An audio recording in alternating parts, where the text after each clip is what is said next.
The no consequence allegation is a major concern in the system. And let me just give you an example of a no consequence. As you know, I was charged with smashing through a door, a completely false allegation to steal my son, as proved in criminal court. But yet, the allegation written on a statement by my son's mother was that I smashed through 3 locks. That was written on her statement before we got to criminal court. So let's just remember that. She's written that I smashed through a deadlock, I smashed through the normal lock, and I smashed through the chain lock. Now, obviously, as I showed you in the previous chapter, or the chapter before, it's a completely false allegation, as my 24 images of the door showed. Now, once I showed them images in court, obviously, her allegation is a complete and utter fabrication. I know that, she knows that, and the court know that. And I was found not guilty.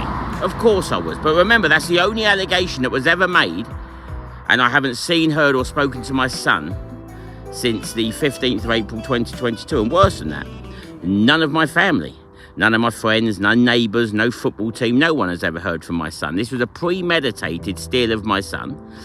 And my son's mother now lives in her dead mum and dad's house in Worcester, and has inherited their money. It's a premeditated plan. And I was found not guilty in criminal court. But let's just remember the consequence. There must be a consequence to that false allegation. None at all. None. I was found not guilty. The images clearly showed the statement's true, and worse, she even admitted in court that she rung the police 20 minutes before I arrived. She never mentioned that in her statement, of course, but the timings of the call showed that I arrived at 9:05 in the morning and she made the call to police at 8:40 in the morning. And when asked why she rung the police at 8:40, knowing that I was on my way over, because she couldn't have made the allegation that I smashed through a door, she wouldn't have known I was on my way over. Her answer to that was, I didn't want an argument. The guy that questioned her in criminal court said, people don't ring the police because they don't want an argument. And Mr. Dean wasn't coming over for an argument, was he? He was coming over to move you to your new home. And I can only assume the argument you were talking about was that you were about to tell him that you wanted to move to Worcester. And rather than have that conversation, you have made up an allegation that he smashed through a door, getting him arrested, you've stolen his son, and that's the reality.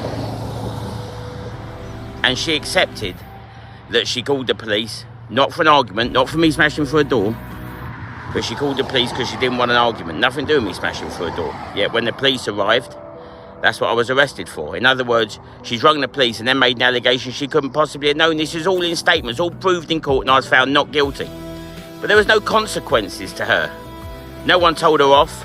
No one says, let me see my son. In fact, they gave me a 2-year restraining order because she then made a fake plea that her and my son are now living in fear in Worcester. And the court accepted that and handed it to the family court. And I still haven't heard or seen my son since the 15th of April 2022. No consequence to any allegation.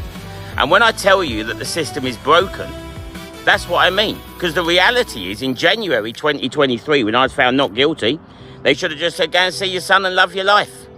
But they didn't do that. They gave me a 2-year restraining order and passed it to the family court. Madness. And then Kafkas and the family court have done their evil and kept my son away from me. So what stops her making a false allegation in April next year?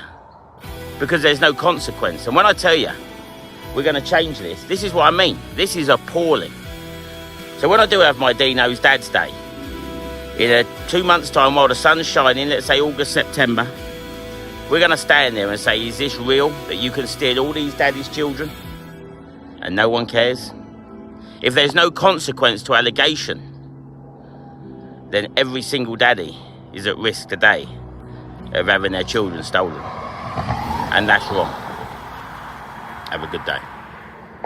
If you like Deano stories and you want more, and you've got stories of your own that you want told, get in contact. and we can sort something out.